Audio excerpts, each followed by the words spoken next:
I want to thank everybody for coming out. Obviously, we usually have a little bit bigger crowd, but I know we got a bunch of people who are off playing hooky in Indonesia, I believe. They're whining about the fact that they're having to fly back now through Jakarta and Taipei and San Francisco, and they're not getting any sympathy from anybody here. I can tell you that.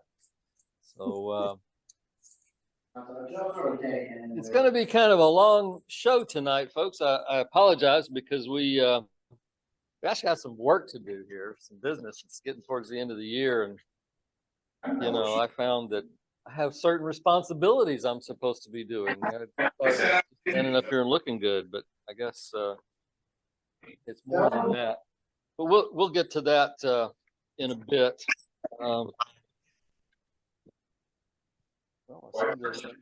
Never mind. Okay, first of all, new people. We have some new faces in the crowd. We've got who are presenting, so they're not exactly new. Talk about them, but we have a visitor here, I believe. Would you like to at least give us your name? Dory. Hi, I'm Dory. What else do you want to know? Well, you dive, right? Yes. How long diving? I've been diving a while, but not as often as I want to.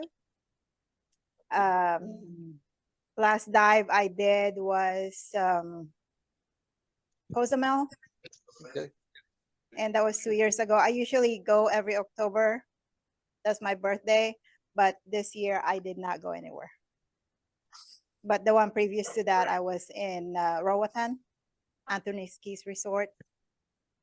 So I was there for 2 weeks. So that was cool.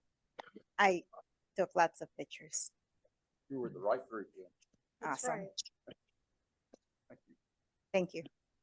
Okay. And anybody been diving? Yeah. Oh, you guys, how did it go? Bonaire, right? Bonaire was good. Bonaire was great. We had 14 people total, 12 divers. Okay, stand up so you can see me. And I think a good time was had by all. And a couple of the divers that went with us.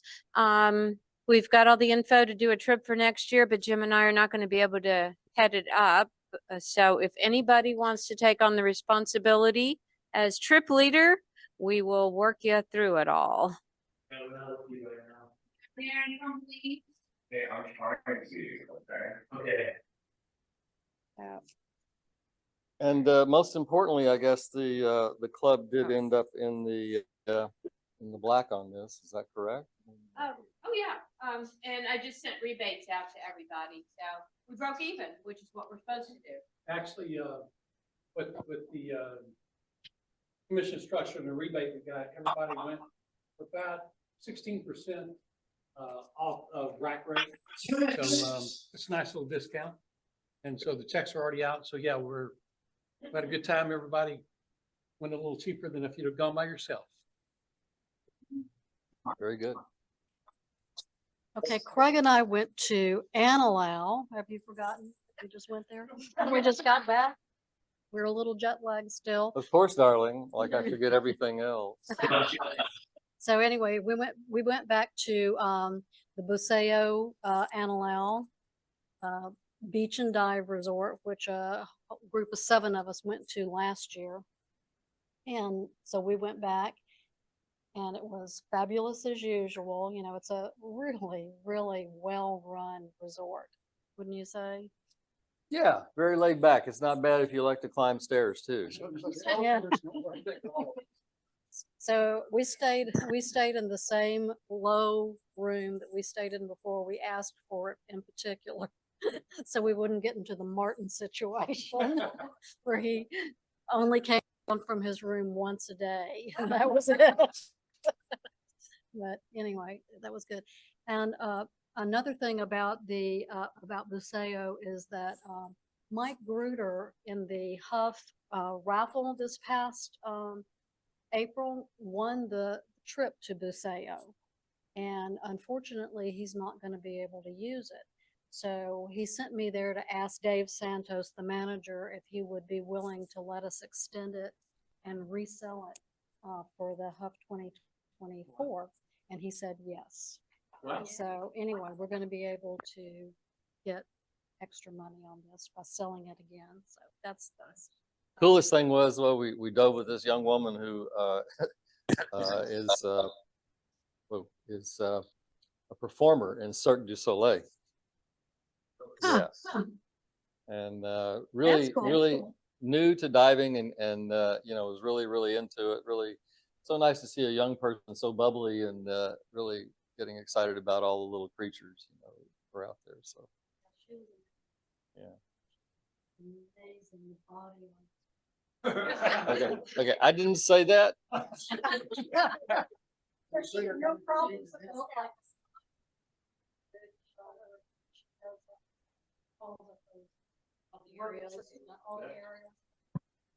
She does the silks where you wrap up in them. And pretty cool Is stuff. the giant frogfish still out front? We saw several giant frogfish there. We saw. Well, there were two of them, right off a little bit. So we did not dive the house reef this time. It was different because I think the group we were with before, I don't know, if David or Dennis, you know, told them we just wanted to dive muck. That's what we did. Except we went out to Sombrero one time, but mostly we dived just the muck dives there, and which is good. I mean, don't get me wrong, but this time we did about half and half, and they got some beautiful coral dives, not just the Sombrero Reef too. So it's quite varied place. How about online? Anybody online diving? Okay, groundswell of response there. Okay. Jerry and Jody did come with us to Bonaire, Ah. so we finally got to meet them. Cool. Very cool. Well, let's see. Let me go ahead and ask Mary to talk about the Christmas party. I mean, this year's gone. I don't know. Next meeting is the Christmas party. I can't believe it. But yeah, go ahead. Okay, so Henry's gonna bring the meat, and then everybody who would like to come can bring what they would like to bring. It usually works out well. And any donations for raffles, you know, that would be great. Otherwise, I'll get gift cards. You're gonna send out like a I can, yeah. request for people to get back with you about what they have questions they want to bring or something, or Right. Well, typically, bring it. yes, Yes, yes. that's the next December meeting. And I guess they have this wretched no alcohol policy here. Is that correct? Still, I mean, yeah. There's always a Yeti. What's a Christmas party without some Christmas cheer is what I think. But anyway, nobody asked me. Okay, let's see. Betsy, do you have anything to say about the HUF, which is rapidly approaching? I mean, Okay, well, what I'd like to say about the HUF is if you have given out your HUF business cards and you need some more, please come and get some from me. I have the box of those here. This year is the South. What? right? Where's Misty Meadows? No, why would we put in Misty Meadows? Wait a minute. Have a green chocolate. Okay. Yeah, for those of you who don't know, the HUF is Houston Underwater Film Festival. It's going to be in April, and it's all volunteers. Most of you have been there, so Scanning them out. yeah. Okay, well, that's Well- good. Thank you very much. Yeah, I've been handing them out too. I'm running out of them, you know, because I've been trying to hand them out. But one thing that we did this year as a HUF committee was because we had gotten so many films that were not underwater, you know, and we would complain about that at every meeting, you know, how many underwater we've gotten, and how many not underwater. And so this time when I did the entry form, I added on 3 questions that every one of the filmmakers had to answer. And one about, is your film at least 50% underwater? Is your film no more than 5 minutes? All the things that people just submit, you know, just randomly, you're not even thinking. And so because those questions have been added, we've gotten the majority of the films are now, that we're getting are now underwater. So it's been great. Yeah. Saved a lot of time. Okay. We've gotten a lot of really good ones too. Okay. Wonderful. So let me mention one other club activity, the Philippines trip that we're putting together next year. It's in July and in August, I think July 22nd to August the 5th. 5 days land in Dumaguete, 9 on the Atlantis Azores. That trip is 3/4 booked up now. 12 spots are spoken for firmly with cash in hand, and so there's only 4 spots left on the boat. We have not committed to them, so we're not holding them. If anybody's interested, this is a super deal, super trip. Probably you don't get this kind of itinerary. I've never seen it done like this. And, so everybody's welcome. You do need to be a member of HUPS. Costs you $35 or $45 for a couple, but be a nice trip. And, but if you are interested, speak up and you know, if you make your payment, we can, or if you want to do it, we can ask them to block out a room to hold it so that it doesn't go, because it's out there on the internet right now. Hold the mic. Huh? Hold the mic. Oh, People can't hear you. yeah. All right. Now for something completely different. Yeah, this is stupid. I mean, I told him we should have had a hand mic. That way you can't. Does anybody else have a suggestion about what I should do? I mean, thank I you. couldn't hear a thing. Then you're a fortunate one, Tammy. What I was saying is that we're about to get to the new business, which is unusual, which is the end of the year thing where we try to shame people into volunteering to do jobs and serving on the board and things like this. So it is election time.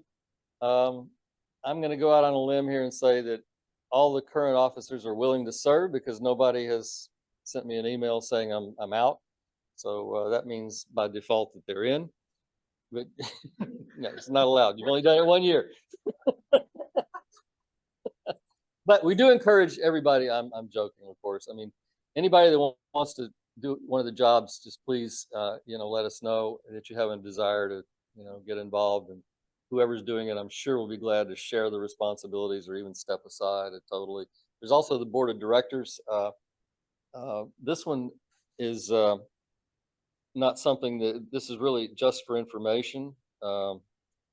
But we have a couple of changes there, and this has to be approved by the board, but I don't think there'll be a big problem with this.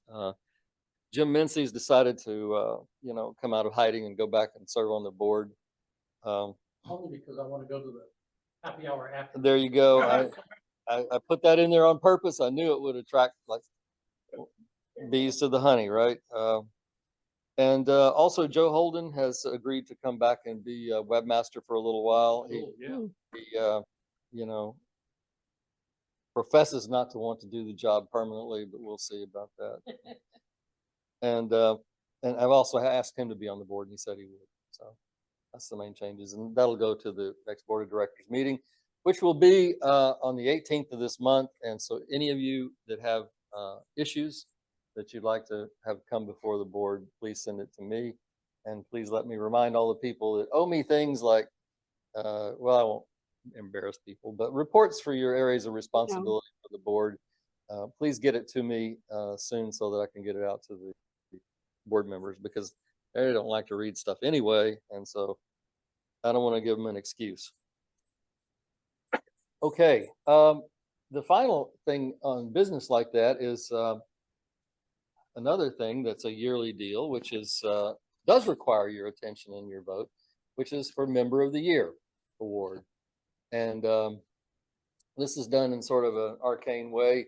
You're supposed to send me a nomination in writing, and before this meeting takes place, and I got one. What about that? So let me just read you the letter. It's not that long. I think it's really a great letter. It says, and these are anonymous, by the way, so I won't mention who wrote it, but I thought long and hard about who deserves to be nominated for the HUPS Member of the Year for 2023. We have many members who have contributed to the success of the club over the last 12 months, and HUPS is a better place due to their efforts. I have chosen to nominate a member that has been involved with HUPS since the beginning of May 1983. That is over 40 years of HUPS membership.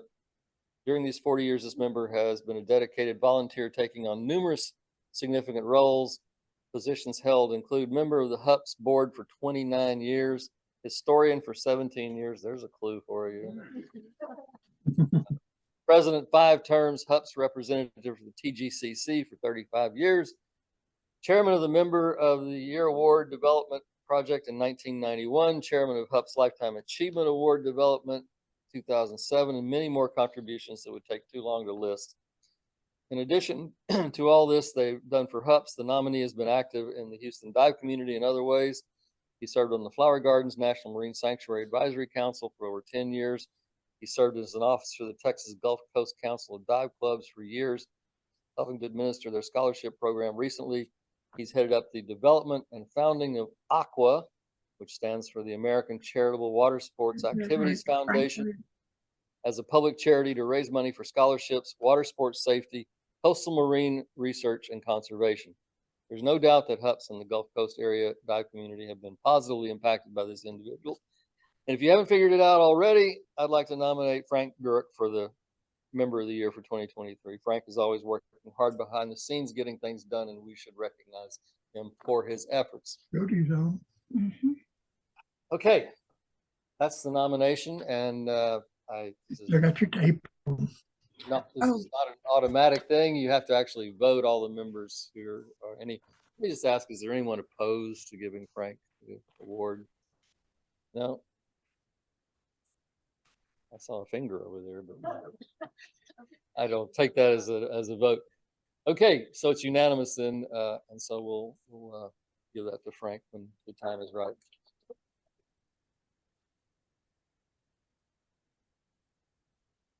I don't know. You know, I think he's off somewhere.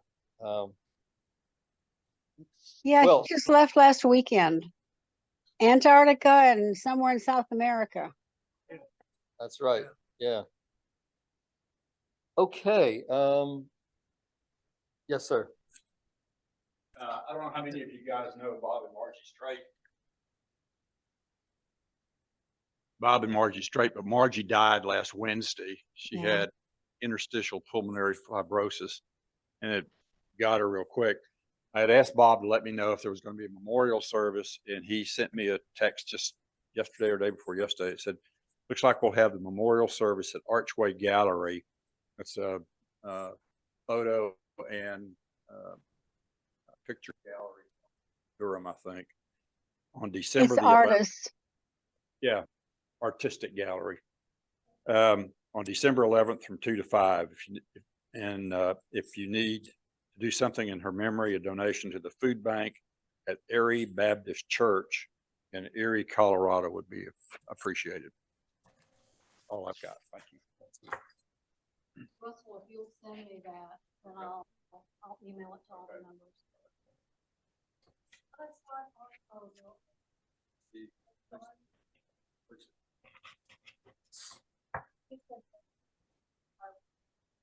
Is someone speaking? They're just talking about where the information came from. Hmm. On the HUPS Facebook page, somebody posted. Sorry. HUC, HUC. Okay. They got a Facebook page? We still have. All right. No club, but a Facebook. Okay, good. We still exist in spirit. Okay. Now for the favorite, everybody's favorite, since we started doing this, is the gadget of the month. Okay. So I brought a couple of practical gadgets. I'm going to show them real quick, and then Martin's got a really cool thing to show you as well.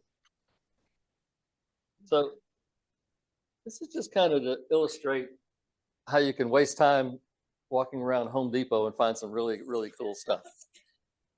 And So I was looking for something to, I don't know if you have this same problem, but you got bags and they got zippers and all this, and you don't want stuff coming unzipped. How many times have you been there and the bags are coming down and somebody's pajamas have fallen out and their clothes are all over the thing? So you don't want your bags being unzipped. But since a long time ago, you can't lock them either unless you go and buy these special TSA approved locks that. So I just want something to deter the people. And I couldn't find a good solution. I've tried, twisties and stuff like that. Anyway, these things, little doojobbies are carabiners, only they're very, very small ones. And you can buy like a 10-pack of these in Home Depot. And it's got a little hook and spring on each end. So it can go to the two things and, just the two ends of your zipper, or one can go through, if it's got a little eye, you can put it through there. So it works whether you have an eye or not. And they're so cheap, I just throw a handful in the bottom of my bag. And then if I lose one, I have another one sitting there. That's really cool. So everybody at home see that? I know you're fascinated. Gadget of the month. The second one I have is these come in all sizes and colors, but these are little, I don't know what you call these actually. The Germans have a name for them, but they bend around and they hold their position. So you need to, tie something up or attach something to somewhere. Or I even used the one that was really long, about 18 inches long, that I used as a lanyard for my camera for a long time. So they're a nice thing to have in your save a dive bag. So that's my gadget. Martin. Technical term is bendy. No, it's not it. It's a German name. But anyway, you can find these in Home Depot as well. There's an official word for it. Okay, so there's an official type, and then there's the knockoff kind that you can buy. So these are the official ones. Oh wait, Mark, you're going to show your gadget, Yep. right? I'm gonna show my gadget. Okay. I'm just gonna demo it on here. So can everybody see my screen? You need a microphone. Okay, I got a microphone. Can everybody see the screen?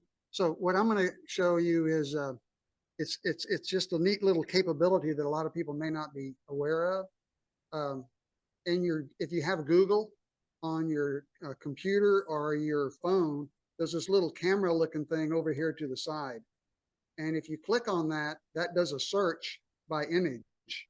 And what this is really useful for is fish ID.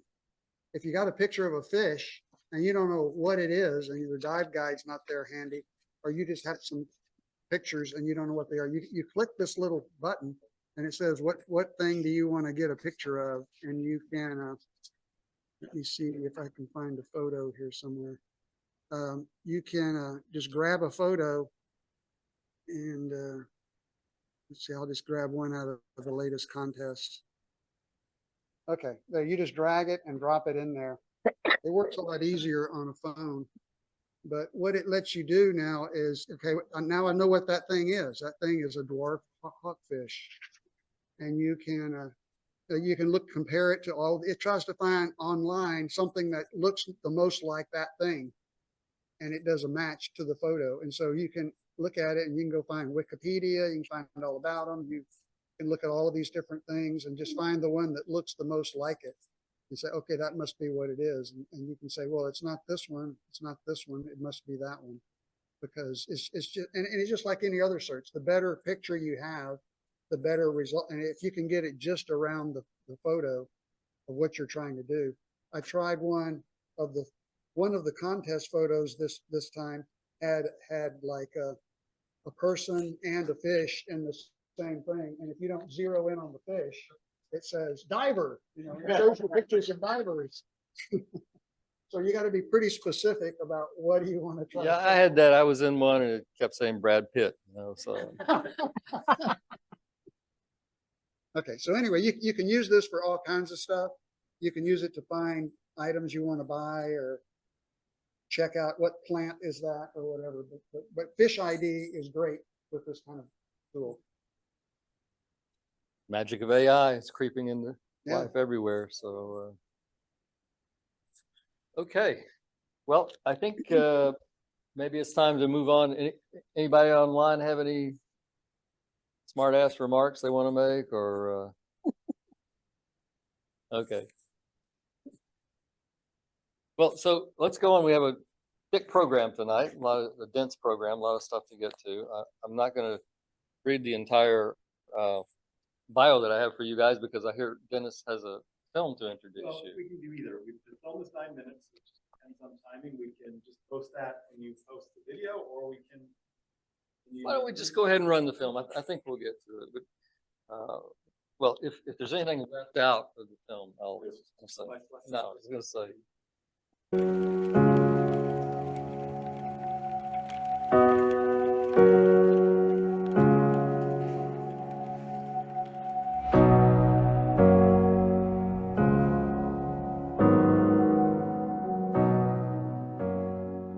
Tell us how this all started, Bob.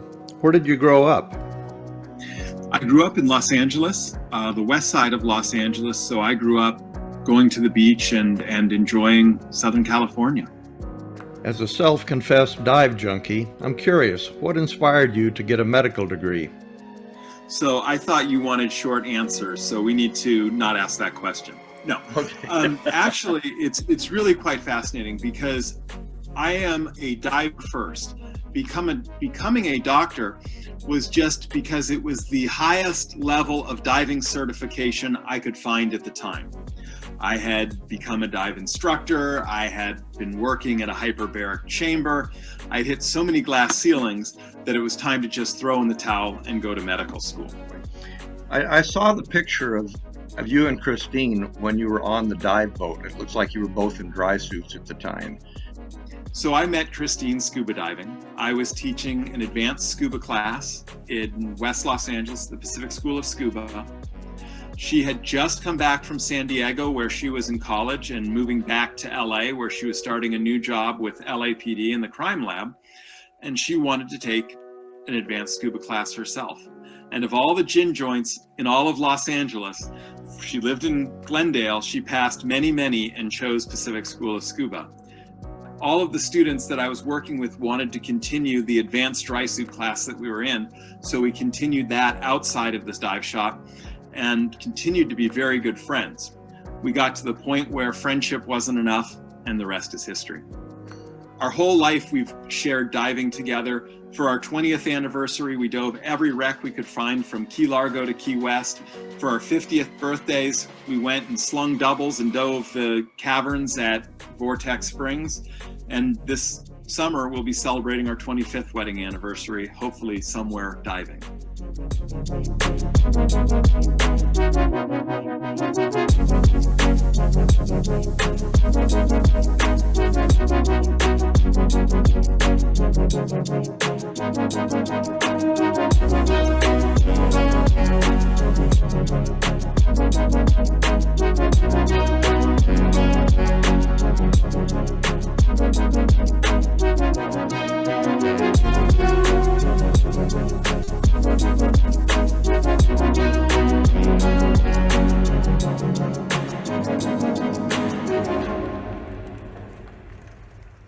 We spent time earlier talking about your NASA assignment to Star City, Russia in support of our space program. It's something we would all be interested to hear more about. NASA has had a presence in Russia for many years. Since the cessation of the space shuttle, we have utilized the Russian launch vehicle, the Soyuz rocket, to deliver astronauts from Earth to the space station.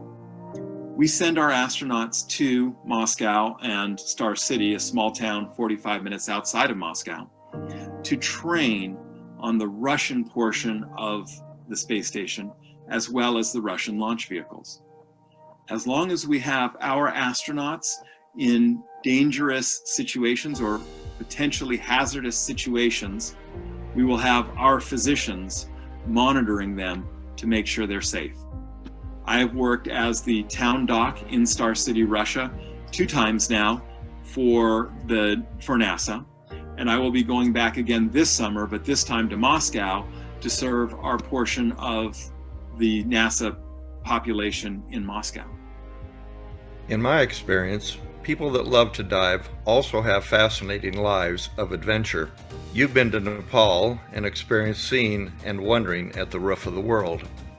I was over in Nepal for a month during my time in medical school on a humanitarian project. We were volunteering at clinics in Nepal to help treat the Nepali people. So we were supposed to go on a trek at the end of my time in Nepal, which would have given me time to acclimatize to the altitude in Nepal, which is closer to Denver. Unfortunately, the Maoist revolution and the Maoist revolt at the time made the Annapurna Range unsafe. So in order to go on a trek, I needed to go earlier in my trip and had the opportunity to go to Everest Base Camp. When they offered that, of course, I said yes. Unfortunately, I had an underlying pulmonary illness. I had just an upper respiratory infection when I got to Nepal. And taking that to altitude, I ended up having a case of high altitude pulmonary edema. Coughing, my lungs got filled with fluid, my own fluid, and I almost died. In fact, they put me in the room with all the porters in case I did die rather than having me in the room with our own people. It was serious enough. We called a helicopter to evac me out.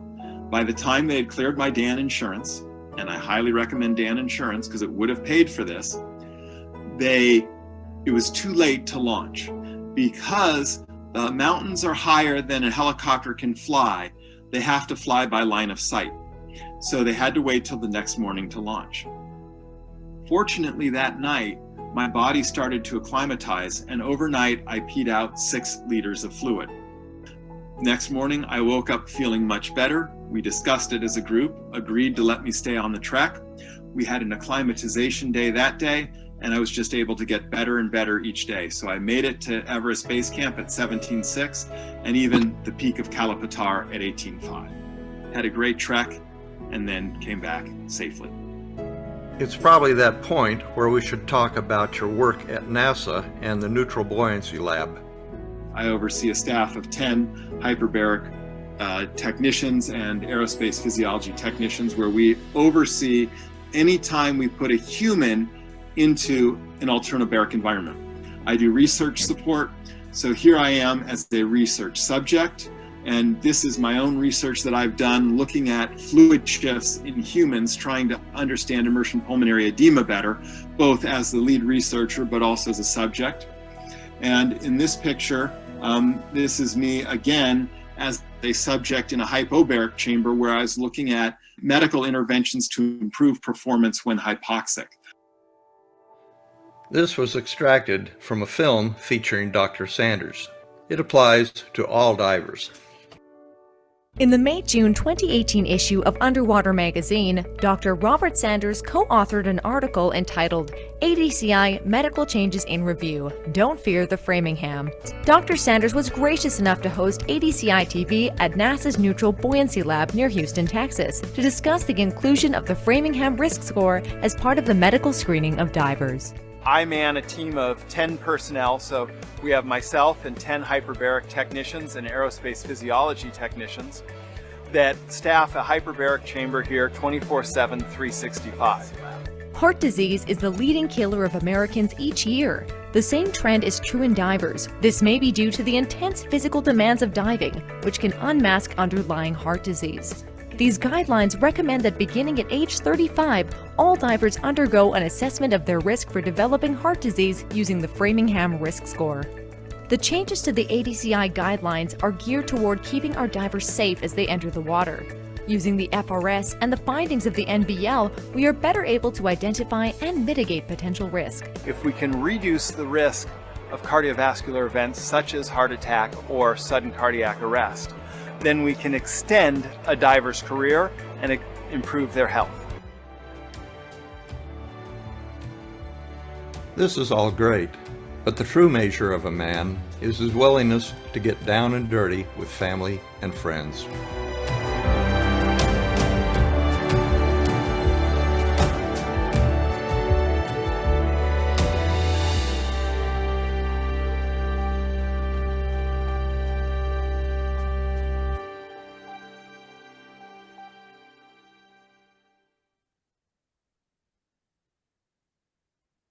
All right. On that note, give us the second microphone for Christine, so we can hand off. Awesome. All right, so on that note, we're going to now switch over to the meat of it, the presentation. Bring it up.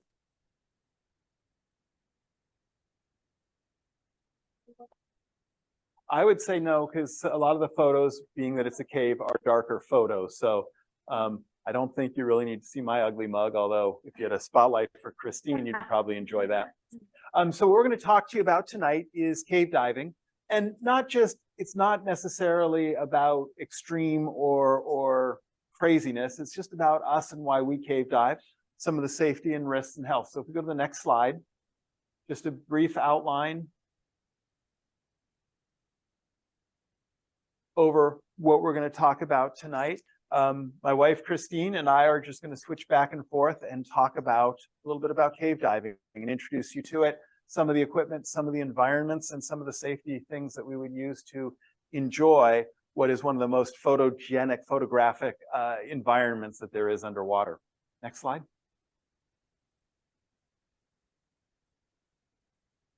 And if you want to click one more time, there we go. So, first you know why a cave dive. You've got to kind of think about all the things you got to do to even think about getting to a cave. Unlike recreational diving, there's probably a lot of locations of very easy diving. There's really not such a thing as a diver. In this case, we kind of put this here is that first you got to get there, right? So, you got to travel there. You've got to have all this luggage because there's a lot of extra gear. But I'm sure you've all experienced this too, with waiting in line, getting to the location. The video that you just saw, that's actually just one of the roads out of a cave in the area of Playa del Carmen and Tulum in Mexico. So it just kind of shows you that not all caves are particularly accessible. Okay. Next slide. All right. And then gear, of course. So this is just gear for 3 people for 1 dive.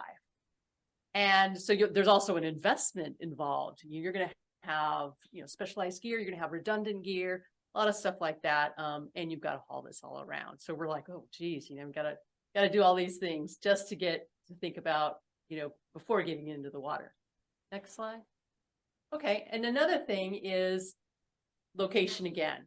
So this actual cave is, you can see it's developed because it's a really popular snorkeling spot.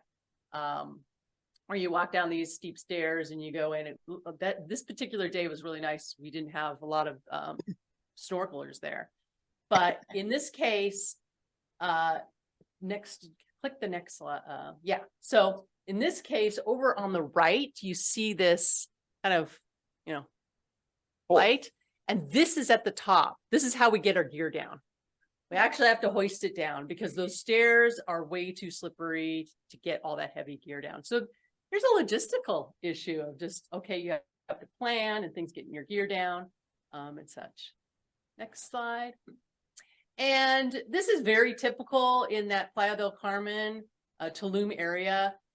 That other one was well developed. This is pretty typical where you just have some of these wooden stairs down to the landing area. Here are a bunch of little sandals from all the snorkelers. So they're very popular snorkel spots.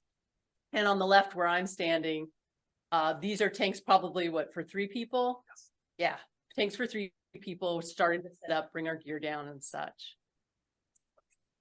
Next slide.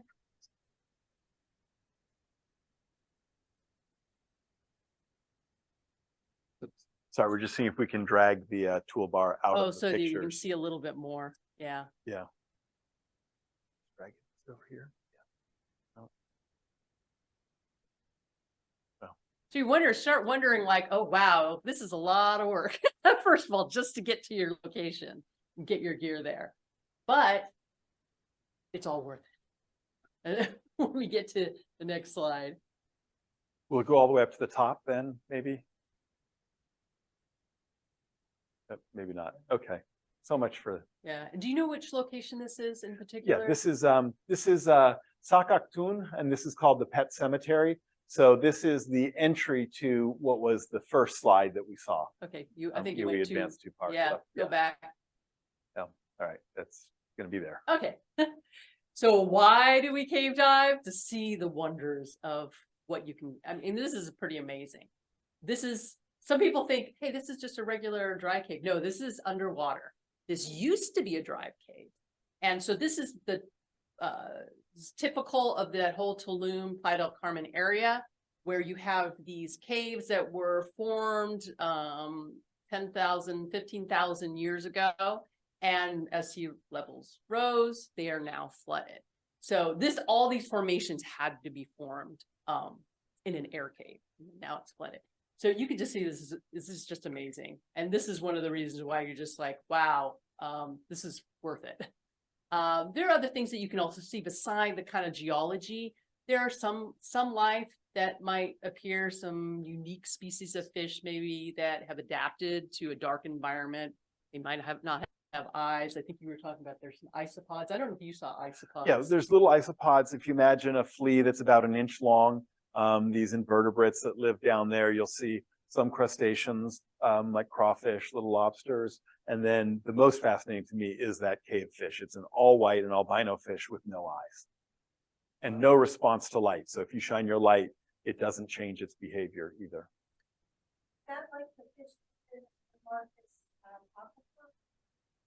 I'm not sure. I apologize. Oh no, this is an actual fish. This is definitely not a salamander or a reptilian animal that just hasn't developed yet. So next slide. So I really enjoy this slide. I don't know if this is from your recent trip, but this is very typical of that region. And it just feels like you're almost exploring a planet, like you're an astronaut just floating through, because the visibility is pretty incredible. Saltwater or fresh? This is fresh. You will see we dove in both, and we'll show you that interface coming up. Yeah. Next. But as you go deeper, you will go from the freshwater topside down below the saltwater level. Well, So, a couple cave diving locations. On the left, this again is in Mexico in that Playa del Carmen location. This would be the entrance of a cenote, really popular with snorkelers and cavern divers in the entrance. But this itself, there would be a cave entrance, right? Do you know the location? that's Dos Ojos. That's Dos Ojos. That's the real popular one. And you could see even up there, there's just a snorkel guy in his bathing suit. And then down to the right is probably a cave guide or cave instructor, I think. That's our actual daughter there when we were just doing some cavern diving there. And the temperature is what, 77, 78 degrees, fairly comfortable type of diving. But over here on the lower right, this would be Florida Springs. I'm wearing a dry suit. The type of geological structures you see these are springs. So you don't see those stalactites, stalagmites. These are actual underwater springs. With their own, each one, they're different.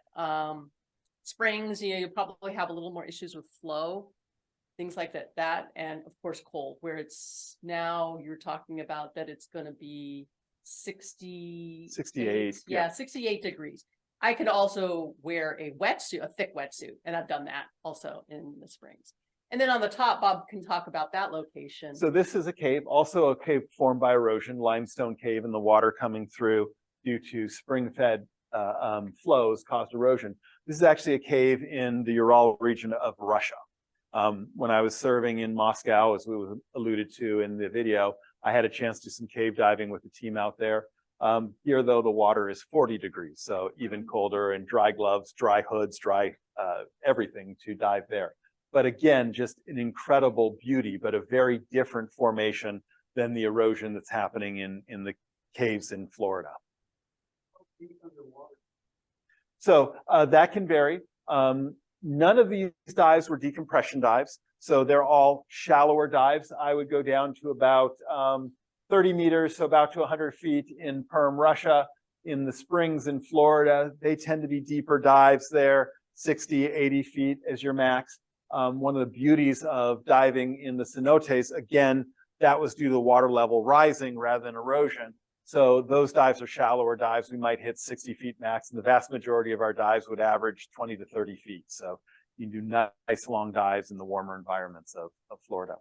In addition to diving in caves, cave diving happens in other environments too. Lava tubes are very common places. In Hawaii, you'll see some lava tubes in other areas. Sea caves for erosion, not by springs, but erosion by the salt water and the movement. Well, the Bahamas is known for having a lot of sea caves. Even mines are a common place to dive. For those of you that might want to explore cave diving without needing the risks, Bonne Terre, which is just south of St. Louis, is an old flooded lead mine, which is incredible diving and lots of fun.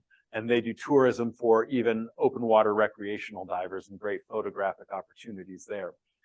Mines, though, also are high risk. The first dive that I ever did in a mine was with LA County Sheriff on a body recovery, because two brothers had gone into a mine, hadn't done any research on it, found a gas pocket, went into it, took out the regulators, and it turned out only to have 4% oxygen, about 1/5 of what we're breathing right now. They were instantly hypoxic, passed out, and unfortunately, they didn't have their regulators, and so they drowned. All right, next slide. So you want to go cave diving, right? I like this sign. It says, please stop unless cave trimmed. I don't know if you've ever been in any of like even caverns and seen these signs, but they're necessary.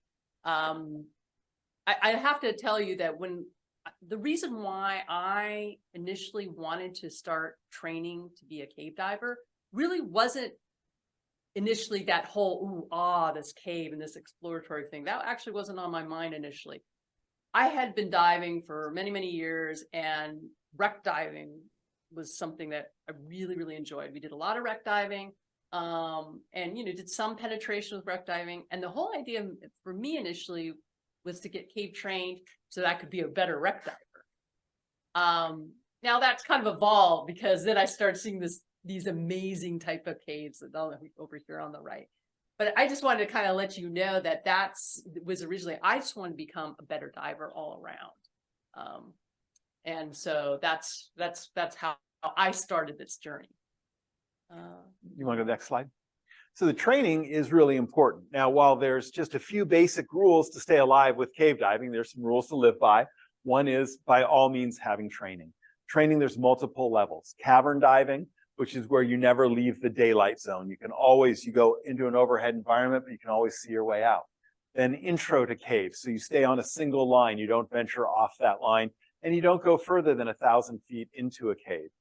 Then there's a full cave level, where you start to get into some more complex navigation, which we'll refer to in a little bit, and then technical, but no decompression diving in that, and then technical cave diving, where you start getting into decompression. So the training is critical. Then having a guideline, a single line that will take you from wherever you are at back out to the surface. Visibility can change. We'll talk about those risks. Having enough air and gas, and always maintaining not only the gas you need to come in, the gas you need to come out, but you need to plan for any sort of emergencies. Decompression cannot be a surprise in cave diving. You need to make sure you have enough gas, and you may have to do your decompression stop or multiple decompression stops, because caves go up and down. They don't follow the rules and just have the shallowest part of the dive first and last. Do not go deeper in caves than you're truly trained and experienced in outside.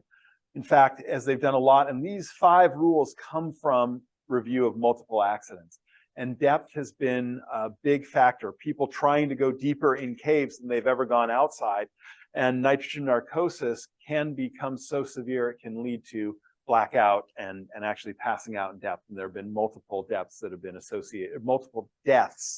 associated with depth.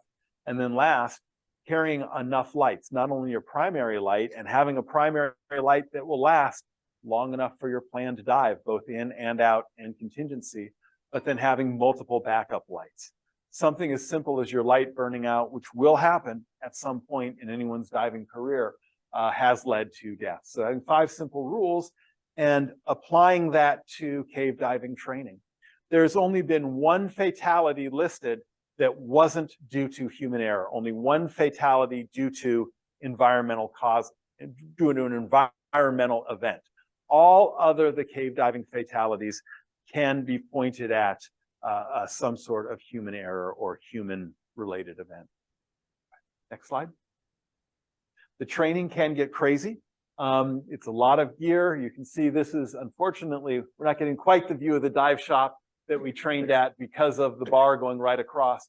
But the amount of gear the training facility needs to have is pretty critical. And so here we are just doing a lot of topside training, classroom training, and then underwater training.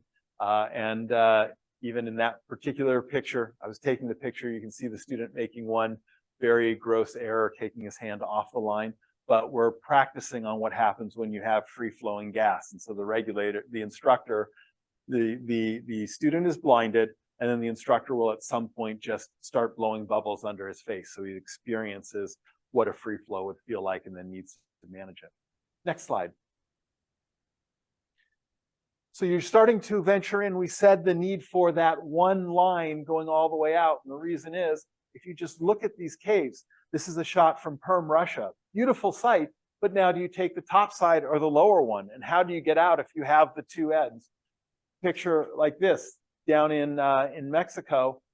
Where is the exit? Is the exit that way? Is the exit out into the big dark expanse? Here, we can go any number of directions right from this point.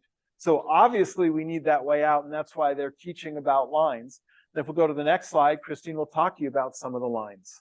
So all the cave diving that we're doing, unless you're in part of an exploratory team or something like that, all these developed ones will have a permanent line. It's kind of self-explanatory.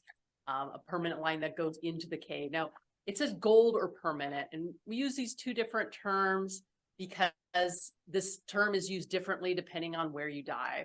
So in Florida, a permanent line is a gold line, and you can see that's actually colored gold. And all the permanent lines in those Florida springs will be gold lines. But in places like Mexico, they're not going to be using that term gold line. So when we got there and we talked gold line, they're like, no, they're permanent lines, and they're not gold. They're not typically, they're just white, just like the same white on your reel.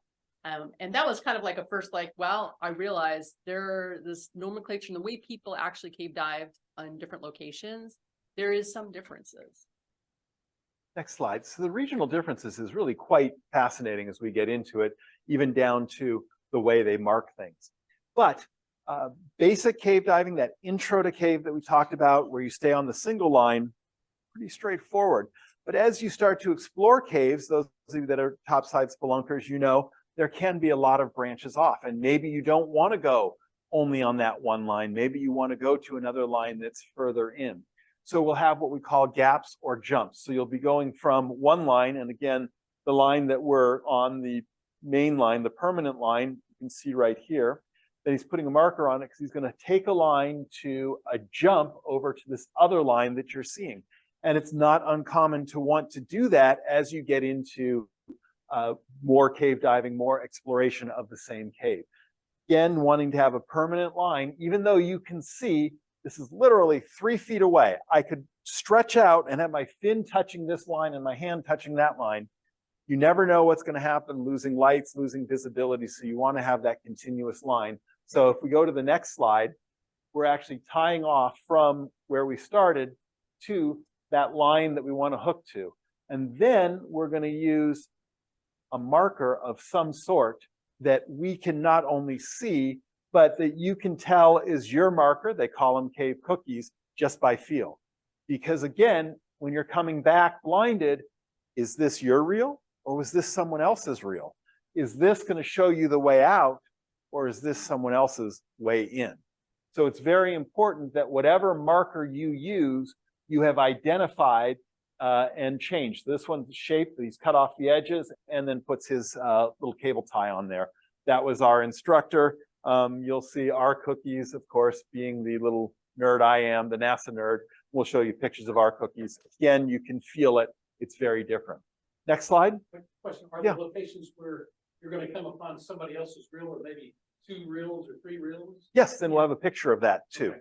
And absolutely you will. And in any of the caves or cenotes that we were diving, I think there was always at least one other team in the water at the same time. So it's real important. Now, as you get into some of the complex navigation, you actually might have hidden lines. And if you want, and there's also haloclines, you were asking about the salt fresh water. If you want to click again, this is a video. Watch around Christine's hands. If she's going to cross over that halocline, and you'll start to see that interface between, and she just disturbed the interface. That's not sediment, that's the interface between the fresh and the salt water.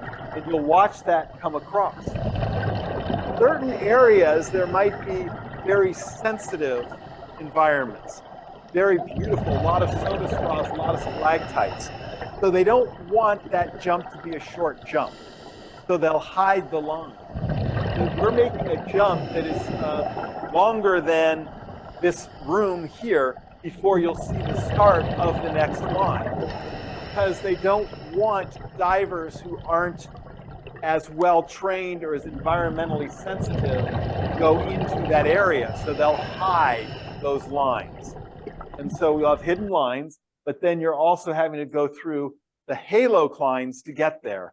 So Christine is running a reel and we're following her, following the line she is feeding out. Next slide. And then here you'll see one reel, two reels right near each other. So if we were coming out, we would need to know which of those two reels is ours. And that's where we mark it with. Hey, I'm on a thing. Is that an open mic or is there a question? That's where we'll mark it with the cookies and something that we can not only see visibly, but something that you can feel tactily should you be coming out without light. Next line. And here are, you're carrying a lot of cookies, and actually this was early on in my diving, and 10 was not enough. I would actually be using more than those on some of the complex dives I'm doing. And then the next line, you'll see kind of pictures of, you'll see the reel and then the cookies marking the line. Sometimes, depending on your team and your team dynamics and the numbers, you'll mark individually, or you'll just use one for the team. So my cookie, the instructor's cookie, his have two L's. His name is Luis Leal, his two L's carved through so he could feel that. And of course mine, the edges of the NASA swoosh make it real easy to feel. Next slide. We've talked a lot about navigation, simple navigation, just following one line in and out. This is in Perm, Russia. You have the dark line is your primary line or your gold line. But all these gray lines that you see, those are other permanent lines within the cave, but you do jumps or gaps with other spools or reels to get from one line to the other. So you always have that one contiguous line out. And we would do a lot of complex navigation where you'll do a jump, come up here, do a jump there, come back around, and you're filling this in. One dive, you're laying all the spools. The next dive, you'll go the other direction, pull them out. A lot of things you'll do in planning and air consumption. But in order to explore just this area, it could be 20, 30 dives just to explore one small area of a cave. And that would be complex navigation. Of course, making sure you always have that contiguous way out is so critical. Next slide. Christine? So, you talk about cave diving. Cave diving can come in quite a few different forms. The open rooms, of course, are some of the most beautiful. But to get to open rooms, it's not just you just go in there and you're like, wow, this beautiful open rooms. You may have to go through all those jumps and things like that to get to this open room. And to get to this open room, you may have to go through even small channels. And I think the next slide, you got the restrictions. On restrictions. Next slide. Next slide.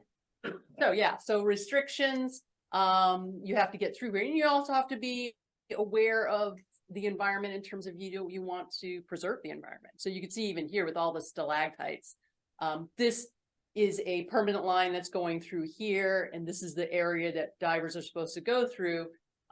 Probably previously those stalactites were much longer. But you still try to have to really control your buoyancy to get through these restrictions. This is actually not a bad restriction. There's much tougher ones, but this is just an example. Next slide. Okay, so, and thinking about also the environment, there are a couple of different ways that you may be carrying your gear and your air.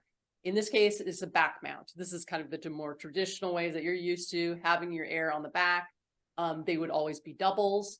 This is how I currently carry my air. But it's comfortable for me because I haven't learned how to do side mount yet.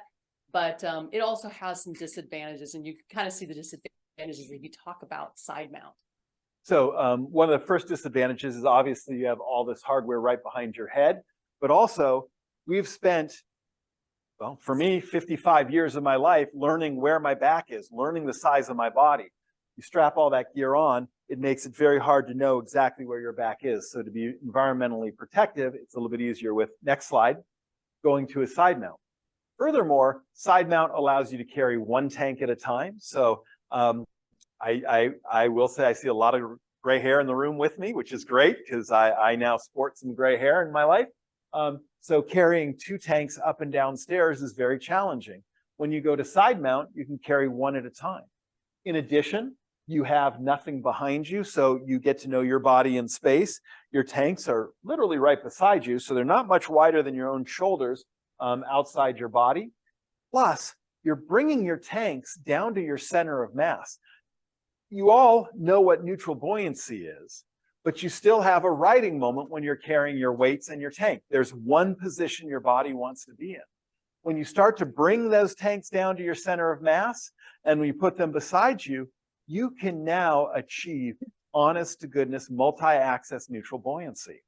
Just like we train for in the NBL with our astronauts, you can do this underwater. And so from a photographic standpoint, it becomes very easy to now stay there and hover with your right shoulder down and take that picture, or be inverted or right shoulder up and have true honest to goodness multi-axis neutral buoyancy. Now with aluminum tanks, we're actually physically moving our attachment point because your tank's buoyancy characteristics change so dramatically.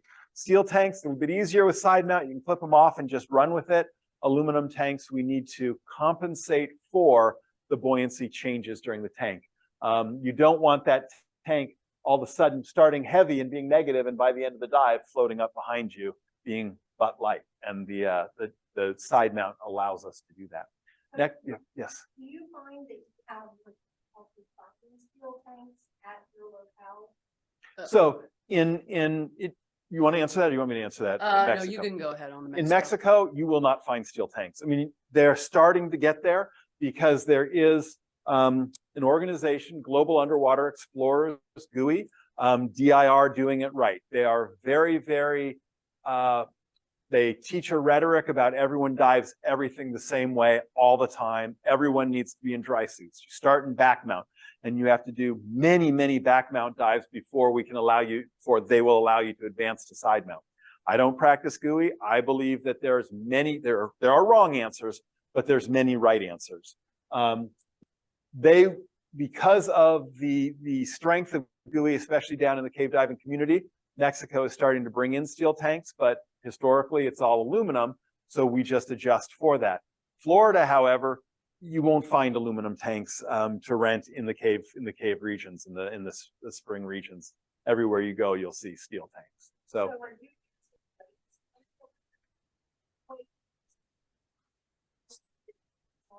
So no, with 2 tanks and the regulators and all the gear, even with a 5 mil wetsuit and a 5 mil hooded vest, I would carry 2 pounds of weight, and it just mounts right in the back of my side mount gear. So no weight belt, just the backpack, it's a soft plate. It's a soft bag basically I wear on my back, and it's a harness so I can just strap my tanks to it.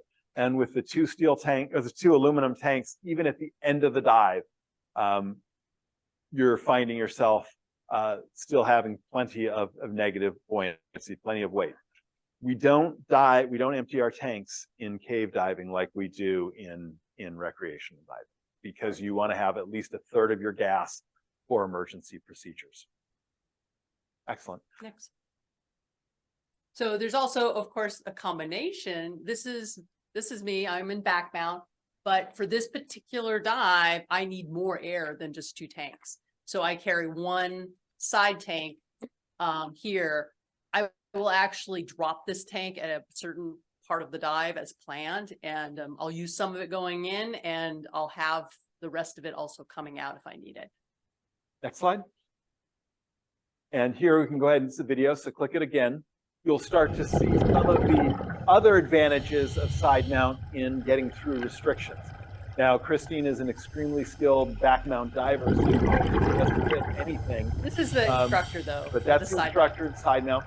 Also, you'll notice things falling from the ceiling. Our bubbles can cause things to fall from the ceiling. And here you see a lot just from the bubbles coming down. But you're starting to see the difference in overall body size and body shape diving back mount versus side mount, and making it a little bit easier with side mount. As you venture further into cave diving, there may be some restrictions that a back mount diver cannot get through. And you need to be side mount only, or one step further, on my most recent trip, there was an area I was actually carrying 4 tanks, dropped 2 of them on the way, still had to take one of the other tanks off and push it through in front of us so that we can get to a restriction where you can only go through with a single tank. We can go ahead on to the next slide.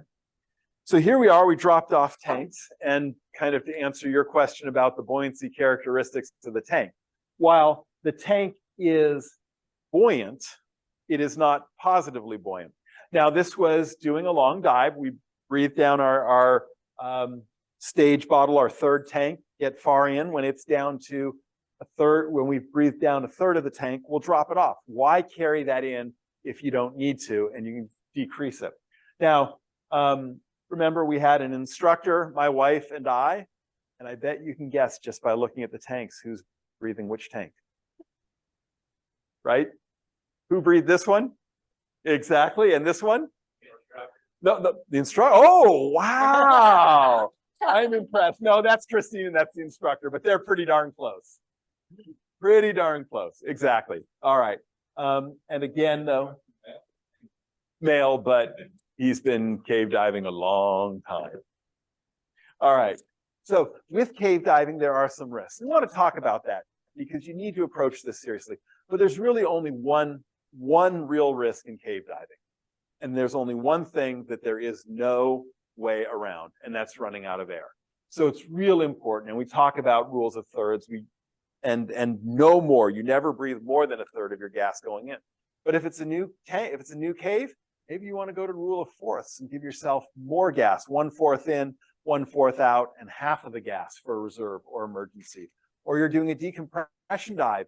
You need a significant amount of gas for decompression. So training for that. When we're doing decompression diving, I'll often carry a 4th tank. So carry a deco gas, carry oxygen. We'll drop that at the last shallow spot. It may not be early in the dive. It may be halfway into the dive because there's a shallow spot that we'll want to deco for. But again, carrying the 4 tanks with side mount, really easy to take it on, take it off. And if any of you are doing side mount, I can show you some of the ways our instructor, he's pioneered and really changed the way they dive down in Mexico. Next slide.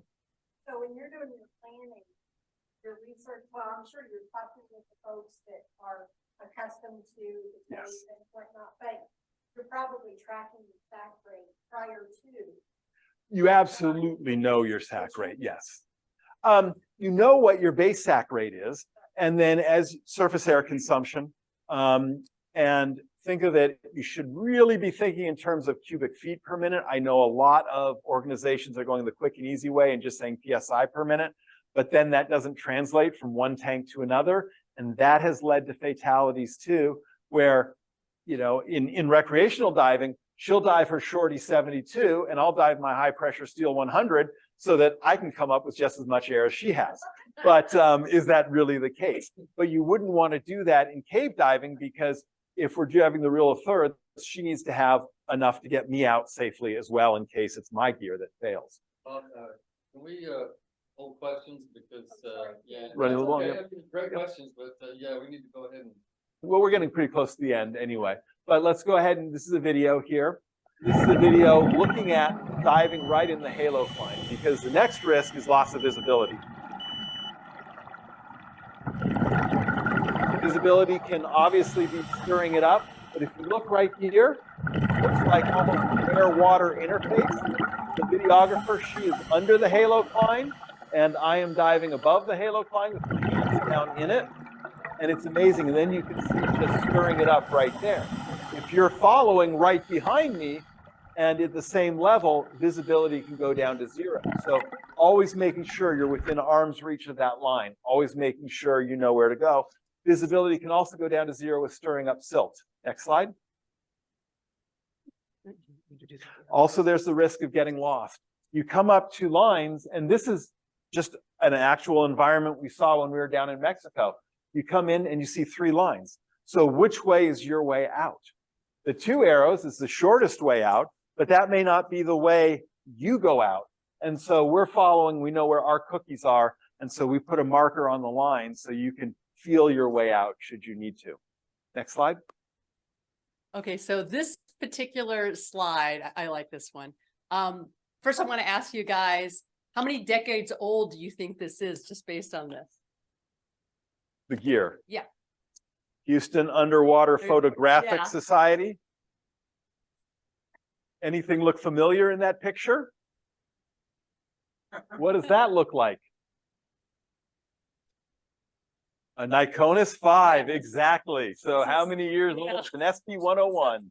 So this was what, probably 25 years ago? Yeah. And I kind of put this one into because it was old, and also, this is when we were like 25 years stupider. I think we had only learned maybe some cavern diving at that time, and this is in Palau, in the Temple of Doom, and our guide took us to this, and this one we actually were using doubles, so at Yep. least we had a lot of air. Lots of lights. But we had no real cave training and stuff like that. But it's just like, you can get lost. And this is an example, even turtles get lost and get drown. confused and drown. And so anyhow. Next slide. Next, click it again. And it's very interesting. So in my technical cave training, we've spent a lot of time reading about dive accidents and finding really all the accident reports that we could easily find. And literally 1/3 of dive accidents do involve cameras. There was a rather famous dive accident on the next slide where there was multiple deaths, a double fatality in Mexico in 2004. And just when they went down all of the different reasons why this fatality occurred, these are all just where the camera and taking pictures underwater was involved. And really knowing how much that camera distracts you is so critical and makes a huge impact. So while I've been able to take a lot of fantastic pictures, I am also very aware that the role the camera can play in safety. And so it's real important that this isn't something you just take a camera with you and shoot away. You need to plan for it, take safety steps, and change your practices because that camera plays a huge role. Next slide. And this is just from our instructor, and I think this kind of sums it all up. Cave diving is more than a sport or a simple extreme activity. It is the maximum achievement of precision in underwater navigation. It is the ideal equilibrium of the breathing control and the finest form of movement. It is the mastering of skills and the discipline of following procedures and protocols. It is also meditation. It is the teamwork on its highest level. It is telepathy. It is natural choreography, synchronicity. It is the harmony of light breaking darkness. It is dance. It is poetry. It is perfection. It is the art of diving flooded caves. And I just want to add that, I had been diving for many, many years, a lot of difficult diving, tech diving, but going through the cave course and doing this training was the hardest thing that I had ever done in diving before. I mean, it'll definitely humble you. But one of the things that brings up a good point. So we're never too old to learn. And anytime we're diving, it makes sense to take on new things and to learn more. But if you're choosing an instructor, don't just choose an instructor because that's who's at your resort. or that's who maybe a dive shop told you to take. When we went from, whether it was our cavern instructor, our intro to cave instructor, who was in Florida, we would love to have him go to Mexico. Mexico's a lot more romantic than cave country Florida, we'll give you that. Well, our instructor in Florida, he's got a record in Mexico, so he wasn't allowed to, you didn't want to go in there. But anyway, so it came time for yet a new instructor. We went ahead and interviewed instructors.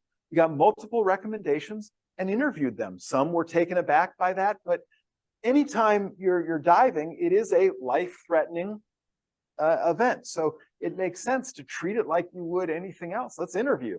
You're not just going to buy a car without test driving it. Interview your instructors. And so we did, and that's where we met Luis Leal and his program down in Mexico, and couldn't be happier with what we've learned from him. But all of our instructors, with Jim Wyatt, Jeff Zazanik, Luis Leal, have been fantastic. Next slide. And so this is one of my last dives I did in Mexico on my last trip down. Again, you see 10 tanks here. That's just the gear for 3 people to make the dive. And last slide. Thank you. And do we have any questions? You use the rebreather. So a lot of people do.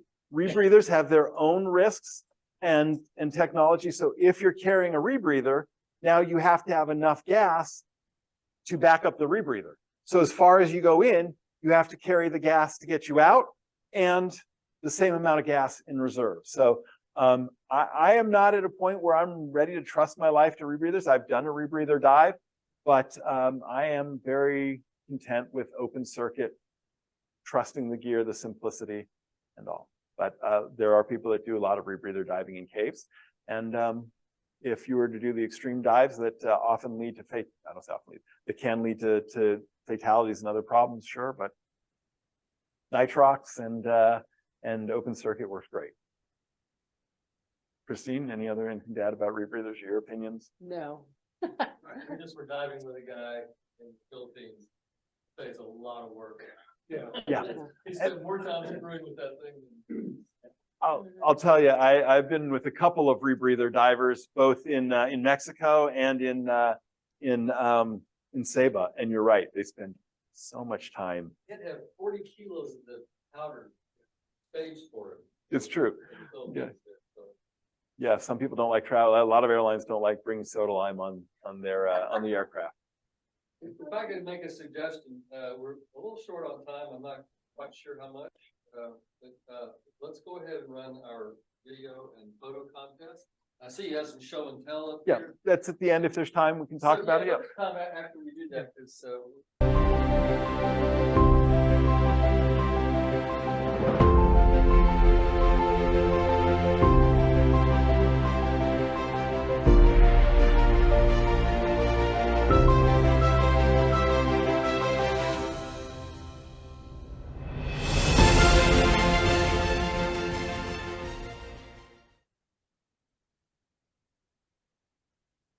this is a new category, everybody. Today's mission is to find the infamous saltwater croc known as Nino. A likely looking hiding spot. Nino, big! Well, look who decided to make an appearance.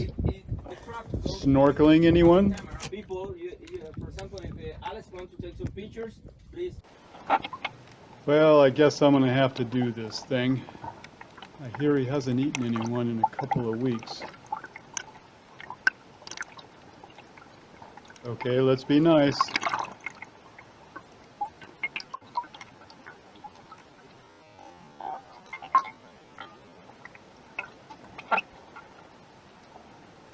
Well, hasta la vista there, Nino.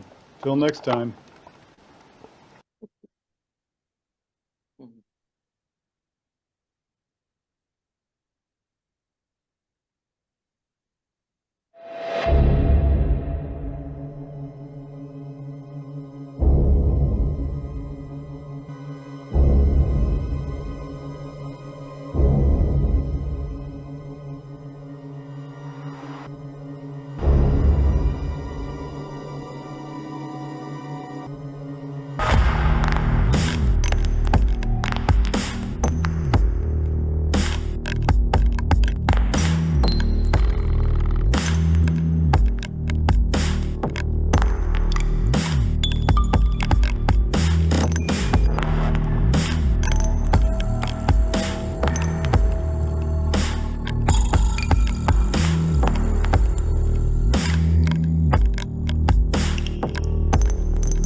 creepy. None of those things are in caves, so you're much safer.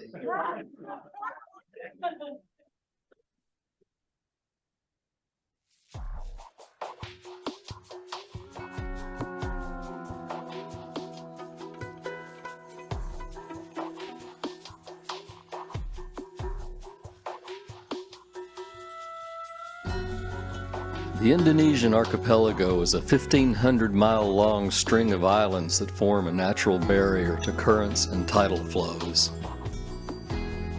It's famous for some of the world's strongest currents, particularly around Komodo National Park.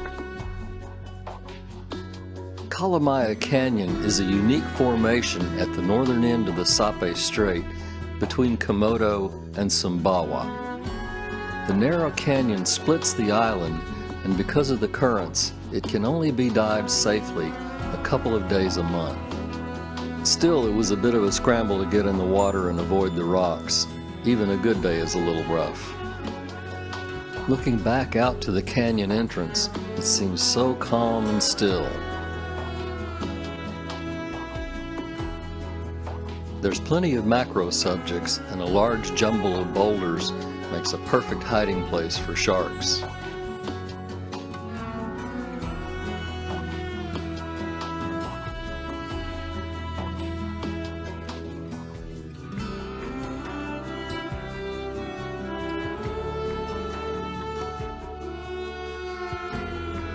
We could have spent the entire dive around the entrance, but we have to move on.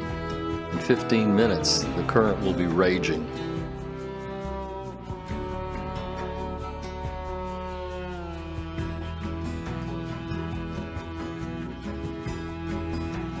The canyon is about 4 meters wide at the entrance, but then it narrows down to less than a meter at the end.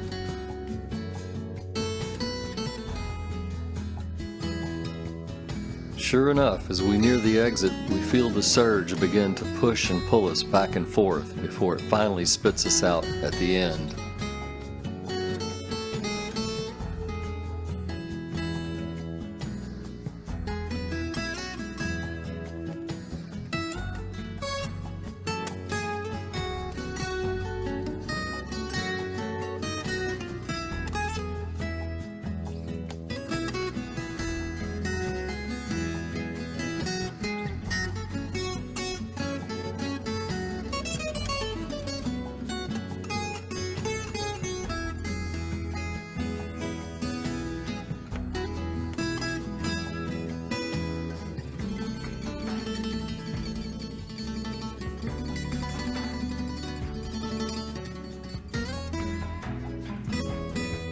Our second dive at nearby Easter Island was supposed to be protected from the current, but not today.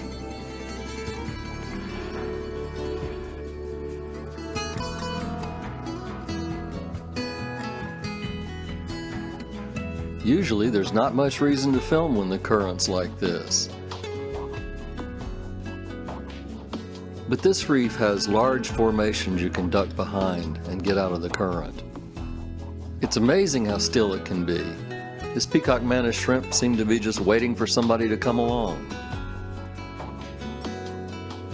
Angelfish can be shy and difficult to video at close range, and the juvenile is almost impossible.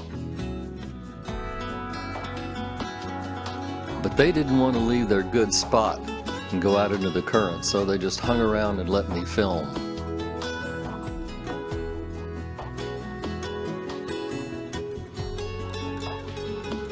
It was even still enough for some super macro, and who would think of hanky-panky in this kind of current? Shrimp, I guess.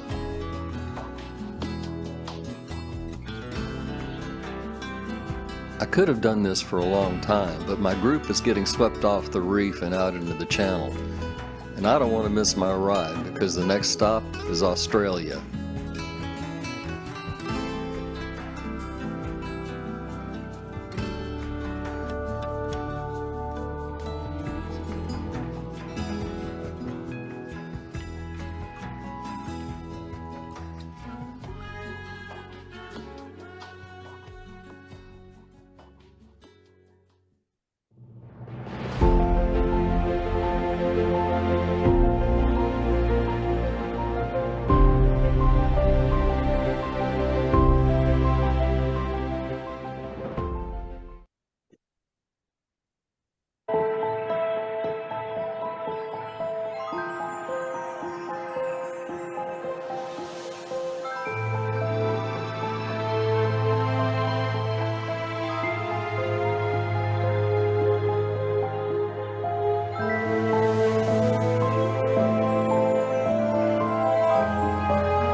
Well, that's, that's all, folks. And, we're gonna be picking up the chairs here. I've got to be out by 9, but, please come up and look at the show and tell here and, continue the discussion and questions. Great talk. Really appreciated that.